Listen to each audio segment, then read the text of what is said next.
Jumpa kembali di sharing firman. Tema sharing firman hari ini adalah jangan berlaku sesat dalam memahami Alkitab. Mari kita bahas. 2 Korintus 11 ayat ketiga. Tetapi aku takut kalau pikiran kamu disesatkan dari kesetiaan kamu yang sejati kepada Kristus. Sama seperti Hawa diperdayakan oleh ular itu dengan kelicikannya. Saudara, hati-hati di akhir zaman. Maka setiap anak Tuhan harus berjaga-jaga dan berwaspada. Alkitab menyatakan bahwa di masa-masa akhir Mesias palsu dan nabi-nabi palsu akan muncul. Dan mereka akan mengadakan tanda-tanda yang dahsyat dan mujizat-mujizat. Sehingga sekiranya mungkin mereka akan menyesatkan orang-orang pilihan juga. Tertulis di Matius 24 ayat keempat. Jika kita membaca firman Tuhan ini, kita mengerti bahwa namanya orang-orang pilihan itu artinya orang-orang Kristen. Jadi inilah pekerjaan iblis yang berusaha dengan segala cara mengelabui dan menghasut banyak orang percaya dengan memunculkan ajaran-ajaran yang menyimpang dari Injil Kristus.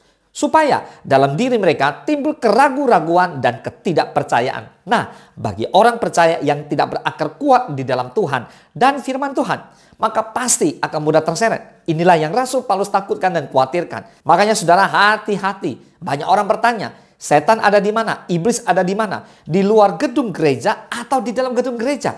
Di diskotik atau di gereja? Saudara, yang namanya di diskotik adalah orang-orang yang udah siap masuk neraka. Nggak usah pusing lagi. Setan juga nggak mau pusing mereka. Bahkan setan melihat mereka aja jijik kali ya, mengerikan. Tetapi kita lihat justru di dalam gedung gereja. Lihat apa yang iblis lakukan. Dia berusaha menyeret anak-anak Tuhan, orang-orang Kristen dengan pola pikir yang salah. Hati-hati, membuat mereka mulai meragukan firman, mulai ragu-ragu dengan apa yang mereka baca. Akhirnya mereka karena nggak berakar kuat dalam firman, mereka akhirnya jatuh ke dalam dosa. Hati-hati. Kita lihat banyak di antara kita yang hanya diam 1000 bahasa, tidak bisa bersikap tegas dan tak kuasa menolak ketika kedatangan orang-orang yang memberitakan ajaran-ajaran yang bertentangan dengan Injil Kristus, atau saya katakan itu ajaran palsu. Bahkan ada orang tua yang justru menyarankan anak-anaknya belajar kepada mereka dengan alasan untuk sebuah perbandingan semata-mata. Hati-hati. 2 Korintus 11 ayat keempat. Sebab kamu sabar saja jika ada seorang datang memberitakan Yesus yang lain daripada yang telah kami beritakan, atau memberikan kepada kamu roh yang lain daripada yang telah kamu terima, atau Injil yang lain daripada yang telah kamu terima. Berhati-hatilah. Jangan sekali-kali kita kompromi. Anak-anakku, waktu ini adalah waktu yang terakhir. Dan seperti yang telah kamu dengar, seorang antikristus akan datang. Sekarang telah bangkit banyak antikristus. Itulah tandanya bahwa waktu ini benar-benar adalah waktu yang terakhir. 1 Yohanes 2 ayat 18. Maka itu, orang percaya harus ekstra waspada menanggapi ajaran sesat dari orang-orang yang mengaku utusan Kristus.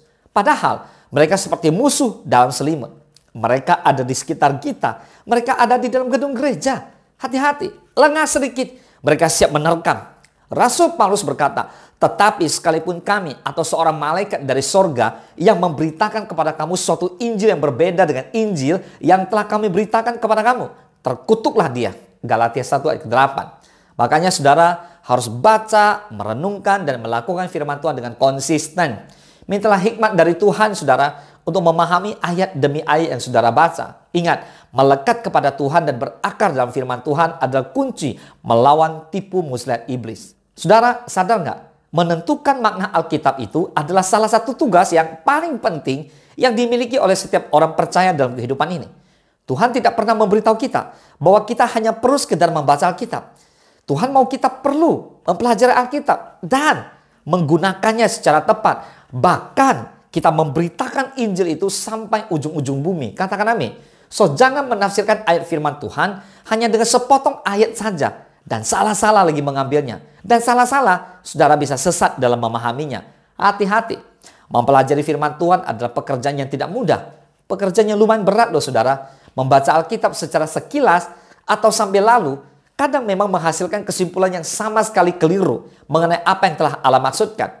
Karena itu, hari ini kita akan bahas. Supaya saudara dan saya tidak sesat dalam memahami ayat firman Tuhan di dalam Alkitab, maka saya akan bagikan 3 prinsip mengenai bagaimana menentukan arti yang sebenarnya dari firman Tuhan yang tertulis di dalam kitab suci Alkitab kita. Yang pertama, berdoa, minta Roh Kudus memberikan Anda pengertian. Yohanes 16 ayat 13 berbunyi demikian. Tetapi apabila ia datang, yaitu roh kebenaran, ia akan memimpin kamu ke dalam seluruh kebenaran. Sebab tidak akan berkata-kata dari dirinya sendiri, tetapi segala sesuatu yang didengarnya, itulah yang akan dikatakannya. Dan ia akan memberitakan kepadamu hal-hal yang akan datang. Katakan amin. So, melalui Yohanes 16 ini, Yesus berbicara mengenai Roh Kudus dan mengatakan bahwa ketika ia datang, yaitu Roh Kudus datang pada hari Pentakosta. Lihat Kisah Para Rasul 2. Dia akan menuntun mereka ke dalam kebenaran. Saudara, Tuhan Allah Roh Kudus akan menuntun setiap kita untuk berjalan dalam kebenaran firman Tuhan. Sebagaimana Roh Kudus menuntun para rasul dalam menulis perjanjian baru, maka Tuhan juga akan membimbing setiap kita untuk mengerti kitab suci. Katakan amin. Ingat, Alkitab itu adalah kitabnya Allah. Maka kita perlu bertanya kepadanya. Apa artinya jika kita tidak mengerti? Jangan menebak-nebak sendiri, jangan menafsirkan dengan cara kita sendiri. Jika saudara adalah orang Kristen, maka saudara harus mengerti bahwa penulis Alkitab, Roh Kudus, berdiam di dalam diri saudara dan saya. Dan dia ingin saudara dan saya dapat mengerti apa yang dia tulis. Katakan amin. Yang kedua, jangan memisahkan ayat kitab suci dari ayat-ayat sekitarnya dan menganggap bahwa arti dari ayat itu tidak tergantung pada ayat-ayat di sekitarnya. Anda perlu membaca ayat-ayat firman Tuhan dan pasal-pasal di sekitarnya dan mengenali tujuan penulisan dari kitab tersebut. 2 Timotius 3:16, segala tulisan yang diilhamkan Allah memang bermanfaat untuk mengajar, untuk menyatakan kesalahan, untuk memperbaiki kelakuan, dan untuk mendidik orang dalam kebenaran. Alkitab memang berasal dari Allah, namun Allah menggunakan manusia untuk menuliskannya dengan tujuan mengajar, lalu menyatakan kesalahan, lalu untuk memperbaiki kelakuan, dan untuk mendidik orang dalam kebenaran. Sama-sama katakan amin. Jadi orang-orang yang dipakai Tuhan untuk menulis, mereka memiliki tema tertentu dalam pikiran mereka yang diberikan oleh Tuhan. Tujuan penulisan dan juga hal-hal tertentu yang mereka ingin bicarakan. Baca baik-baik latar belakang dari kitab Alkitab yang Anda pelajari supaya Anda mengetahui siapa yang menuliskan kitab itu, untuk siapa kitab itu ditulis, kapan ditulis, dan mengapa itu ditulis. Kemudian bacalah pasal-pasal yang mendahului ayat atau ayat-ayat yang Anda sementara pelajari, supaya Anda bisa memahami apa topik yang sementara dibicarakan oleh penulis kitab itu. Berhati-hati dan biarkan kata-kata ayat itu berbicara dari dirinya sendiri. Kadang-kadang orang menaruh arti mereka sendiri kepada firman Tuhan supaya bisa mentafsirkannya sesuai dengan keinginan mereka sendiri. Itu jelas salah. Inilah yang menyebabkan orang berlaku sesat dalam memahami Alkitab. Bertobatlah. Katakan amin. Dan yang ketiga, jangan coba mempelajari Alkitab tanpa memperdulikan orang lain. Itu adalah satu sikap yang sombong kalau Anda beranggapan bahwa Anda tidak akan belajar apa-apa melalui karya seumur hidup dari orang-orang lain yang telah duluan mempelajari kitab suci.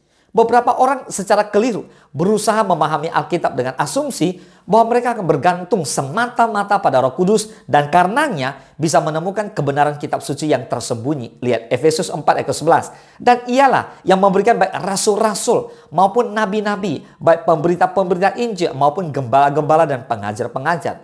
Saudara, jadi kita sebagai anak Tuhan, murid Kristus, mari kita belajar dengan para rasul, para nabi, para pemberita Injil, para gembala dan pengajar-pengajar yang ada di lingkungan sekitar kita. Lihat Kristus ketika memberikan Roh Kudus telah memberikan orang-orang talenta dan karunia rohani sebagai bagian dari tubuh Kristus. Iya, salah satu dari karunia rohani ini adalah karunia untuk mengajar. Nah, para pengajar ini diberikan Allah untuk menolong kita mengerti firman Tuhan secara benar dan mentaati kitab suci. Saudara, jadilah murid Kristus yang siap dimuridkan oleh pemurid saudara. Jadilah menti yang mau dimentoring oleh mentor-mentor Anda. Dibentuklah lewat bimbingan rohani dan pembacaan Alkitab setiap hari. Dan di dalam pemuridan ada unsur teaching, coaching, dan fathering. Kita akan diajar, kemudian kita dibimbing, di-coach, dituntun langkah demi langkah untuk lebih memahami ayat firman Tuhan. Dan ada unsur fathering, yaitu kita belajar menjadi seorang bapa yang baik buat anak-anak rohani kita. Yang mau katakan amin? Nah saudara, Anda juga bisa mempelajari Alkitab bersama dengan orang-orang percaya lainnya lewat komunitas. Dan ini selalu merupakan hal yang bijaksana. Mengapa? Karena mereka bisa saling membantu dalam pengertian, dalam penerapan kebenaran firman Tuhan. Lalu kita bisa baca ayat firman Tuhan berganti-ganti bersama-sama. Lalu kita bisa sharing, diskusi, tanya jawab. Dari situ akan jauh lebih memperkaya pengenalan kita kepada firman Tuhan. Yang mengerti boleh katakan amin. Tuhan Yesus memberkati.